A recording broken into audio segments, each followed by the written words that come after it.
नमस्कार, स्वदेश एजेंडा देख रहे हैं आप और मैं हूं आपके साथ राखी।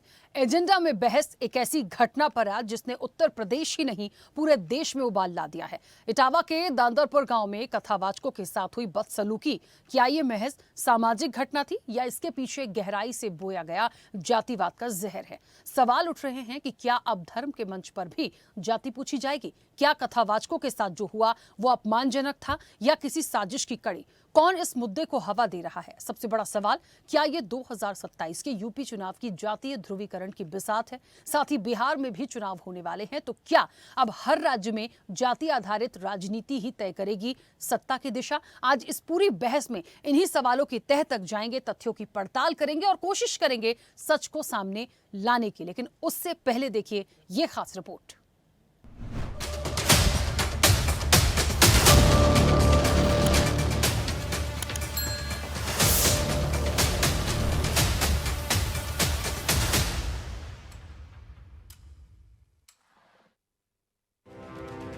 इटावा के दादरपुर गांव में शुरू हुए एक धार्मिक आयोजन ने देश के सामाजिक ताने बाने को झकझोर कर रख दिया है। दरअसल यहां भागवत कथा के मंच पर कथावाचक मुकुटमणि यादव और संत सिंह यादव ने प्रवचन दिया, लेकिन कथा के समापन के बाद जो कुछ हुआ उससे सामाजिक तनाव खड़ा हो गया है।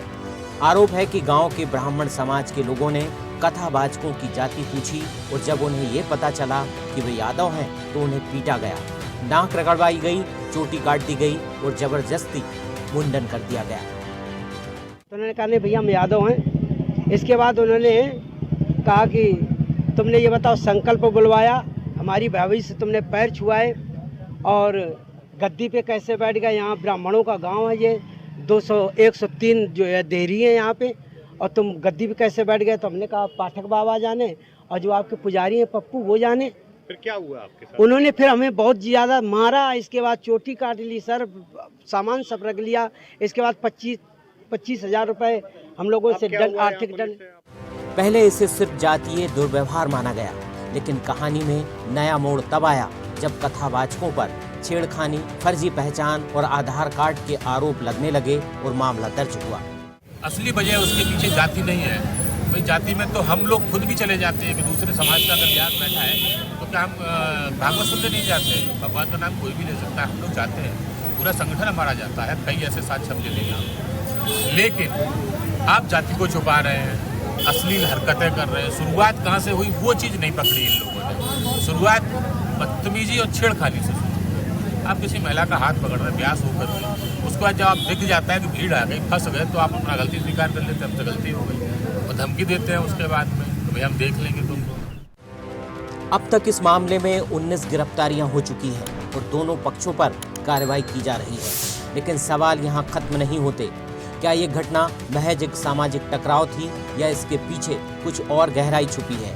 क्योंकि सपा प्रमुख अखिलेश यादव ने घटना के अगले ही दिन कथावाचक और उनके साथियों को लखनऊ बुलाया, उन्हें ढोलक और हारमोनियम गिफ्ट की, कथा भी करवाई, 51 हजार रुपए देने का ऐलान किया, 21 हजार रुपए लिफाफे में मौके पर दिए। उधर पूरा विवाद बढ़ने के बाद खुद सीएम योगी आदित्यनाथ ने 3 जिलों के अधिकारियों को फटकार लगाई, लेकिन सरकार की सख्ती के बाद समाजवादी पार्टी और यादव महासभा ने इसे जातीय अपमान बताते हुए मोर्चा खोल दिया है। और ये अधिकार अगर है सुनने का, अगर गीता का, भागवत का सुनने का अगर अधिकार है तो कहने का अधिकार क्यों नहीं होगा? और फिर अगर भारतीय जनता पार्टी को ये लगता है तो कानून लाए, जैसे कश्मीर में कानून ले आए या और कानून ले आए हैं, तो कानून ले आए और कहें कि एकाधिकार हो जाएगा, इसके अलावा कोई भागवत नहीं कर सकता कथा। जो चीज इटावा की जो घटना है वो कानून व्यवस्था से संबंधित है, और कानून व्यवस्था के लिए कोई राजनीतिक दल नहीं आता है। वो कानून व्यवस्था को देखने के लिए पुलिस आती है, उत्तर प्रदेश की पुलिस आती है, और वो देख रही है। एफआईआर दर्ज हो चुके हैं दोनों तरफ से, लेकिन उसको जातिगत मोड़ देना, कास्टिस्ट बना देना, ये अखिलेश जी की पुरानी रणनीति है कि जितने देश के अंदर हिंदू हैं हिंदुओं को बांट दो। जिनका उनका जो नारा भी है पीडीए, वो भी बांटने वाला नारा है। उधर इटावा कथाकांड पर संतों ने क्या कहा, ये भी जान लेते हैं। किसी भी जाति में, सनातन धर्म की जितनी भी जातियां हैं, किसी भी जाति में जन्म लेना गौरव की बात है। भगवान सबके हैं। भगवान की कथा कहने का, सुनने का सबको अधिकार है। जब सार्वजनिक रूप से कोई कथा होती है तो उसमें ब्राह्मण वक्ता व्यासासन पर बैठता है ताकि हर वर्ण के लोग उससे सुन सकें, कोई ऐतराज न करें। इटावा में जो कुछ हुआ है बहुत गलत हुआ है। दोनों ही पक्ष उसमें हमारी दृष्टि से समान रूप से दोषी हैं, लेकिन उस घटना के हो जाने के बाद जिस तरह से उसका राजनीतिक उपयोग किया जा रहा है, हम समझते हैं वो और भी गलत है। इसलिए 2 लोग पहले दोषी थे, अब ये तीसरे जो हैं वो भी दोषी हैं, ऐसा हमारा मानना है। जब लोग मूत्र जिहाद करते हैं, लब जिहाद करते हैं, थूक जिहाद करते हैं, तो वो जब थूकते हैं ना भोजन में, तो इसलिए नहीं थूकते कि ब्राह्मण पंडित जी जेल लेंगे।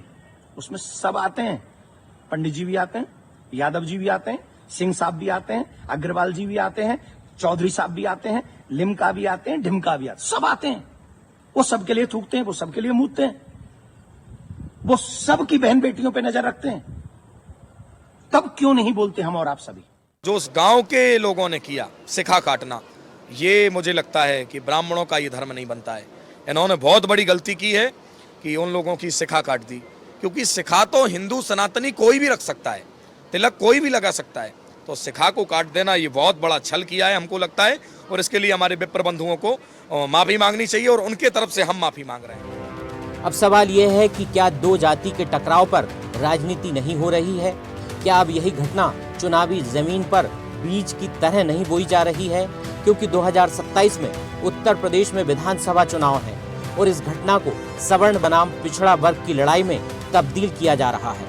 ठीक वैसे ही जैसे कुछ महीनों पहले आगरा के सांसद रामजी लाल सुमन ने राणा वंश पर टिप्पणी करके जातीय तनाव की चिंगारी सुलगाई थी। वैसे जातिवाद की राजनीति भारत में कोई नई बात नहीं है, लेकिन जब चुनाव नजदीक होते हैं तब ऐसी घटनाएं तेजी से उभरती हैं और उन्हें हवा दी जाती है।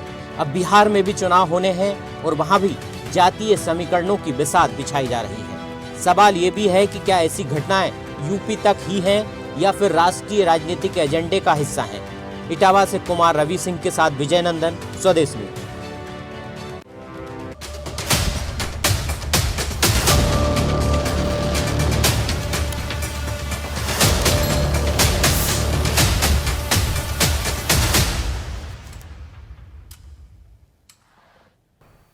ऐसे ही वीडियोस के लिए लाइक करें, शेयर करें, फॉलो करें। YouTube पर जाकर सब्सक्राइब कर बेल आइकन दबाना ना भूलें और ताजा अपडेट्स के लिए swedeshlive.com पर जरूर जाएं।